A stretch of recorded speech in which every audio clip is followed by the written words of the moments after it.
Okay, Pinocchio, chapter 23, Alone in the World. As soon as Pinocchio felt himself free from the hard and shameful collar, he began to run across the fields, and did not pause a moment until he reached the road which led to the fairy's house. When he came to the road, he looked ahead.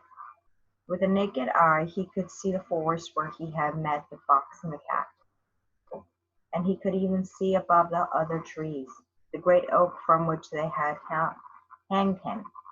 But he could not see any trace of the cottage belonging to the fairy with the blue hair. At this he felt a sad foreboding. He began to run as fast as his legs would carry him, and in a few minutes he reached the field where the white cottage had once stood, but it was no longer there. Instead he saw a marble slab upon the ground, on which anyone who could read would have made out these words: "Here lies the fairy with the blue hair, dead of grief, because she was forsaken by her brother Pinocchio." Although Pinocchio could not read, he could spell out the fairy's name and his own, and he guessed the rest. I leave you to imagine his deep sorrow. He threw himself flat upon the ground, kissed the marble slab 1,000 times, and burst into a torrent of weeping.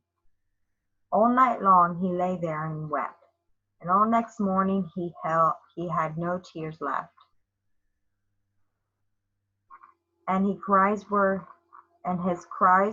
were so shrill that all the hills round about echoed with them.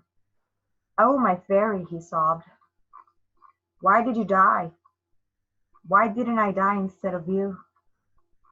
I am so naughty, and you are so good. And where is my father? Oh, my fairy, how can I find him? I promise I'll promise never to leave him again. Never, never, never. If I could only die too. Oh, oh, oh." With these and many other cries, he worked himself up to such despair that he wanted to tear his hair and his hair out by the roots. But being wooden hair, he couldn't get hold of it with his fingers. In the meantime, a large pigeon flying overhead stopped a moment at seeing his distress, and called down to him, "Hello, my boy. What are you doing down there? Can't you see I'm crying?" said Pinocchio, glancing up and drying his eyes with the sleeve of his jacket. "Tell me," said the pigeon, "did you know among your friends of a puppet by the name of Pinocchio?" "Pinocchio? Why, I'm Pinocchio," said the puppet, jumping up. At this, replied the pigeon, flew down to the ground. He was as large as a turkey. "Then you must know a certain Geppetto," he said to the puppet. "Do I know him? He is my poor father. Has he sent any word to me? Can you take me to him? He is still living? Tell me, for Pete's sake, is he still living?" "I left him 3 days ago on the shore, on the seashore." "What was he doing there?" "He was making a canoe to cross the ocean. For 4 months now the poor man has been traveling around in search of you, and not finding you in this country, he has decided to go across foreign lands." "How far distant is this seashore?" asked Pinocchio anxiously. 1,000 miles away."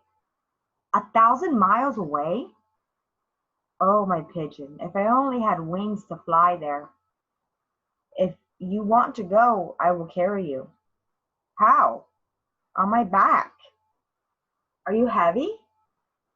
"No, indeed. I'm light as a feather."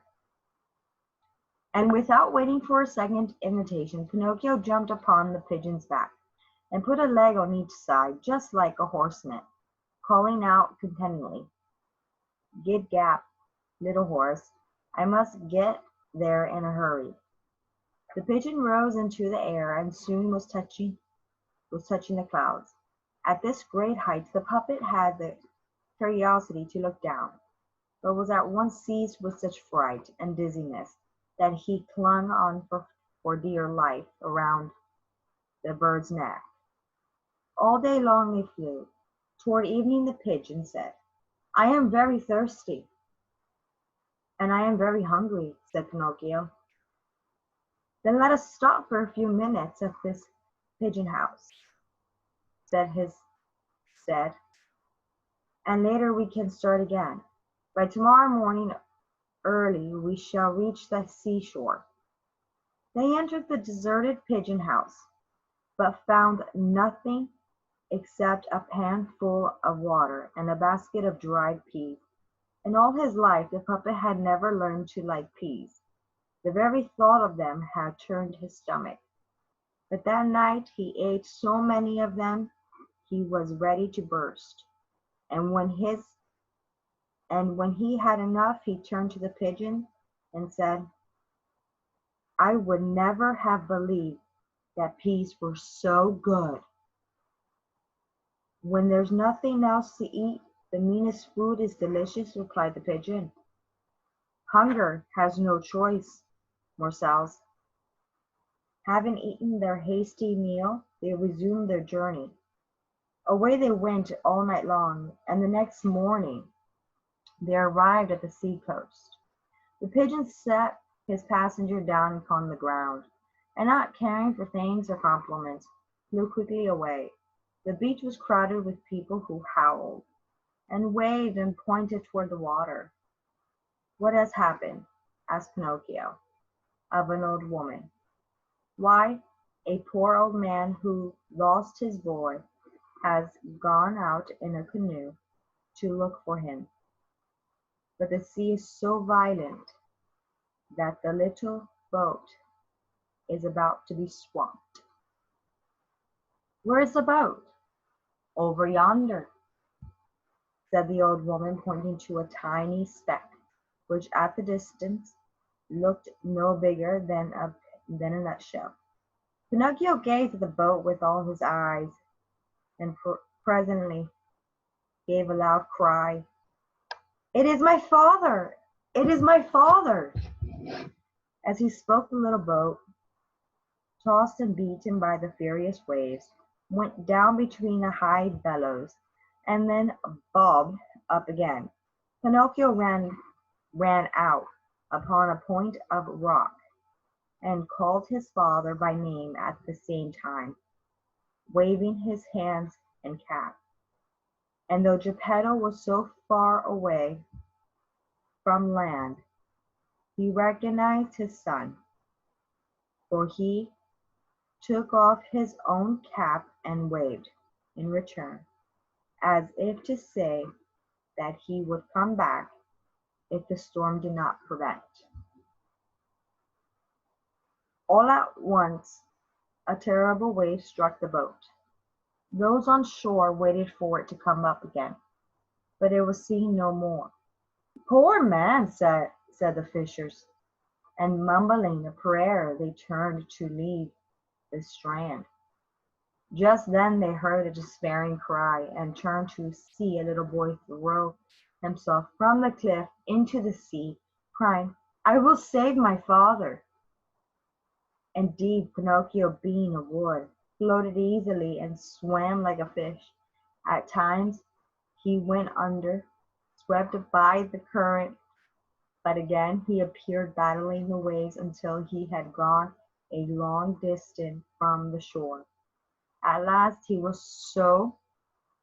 far from, so he was so far away as to be lost to the sight of those on shore.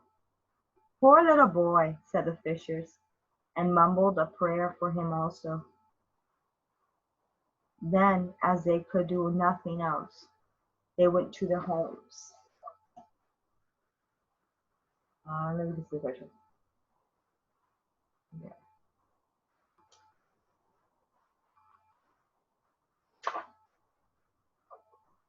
That's the end of chapter 23. Chapter 23. So tomorrow will be 24. That was Alone in the World, and the next chapter is The Isle of Busy Bees.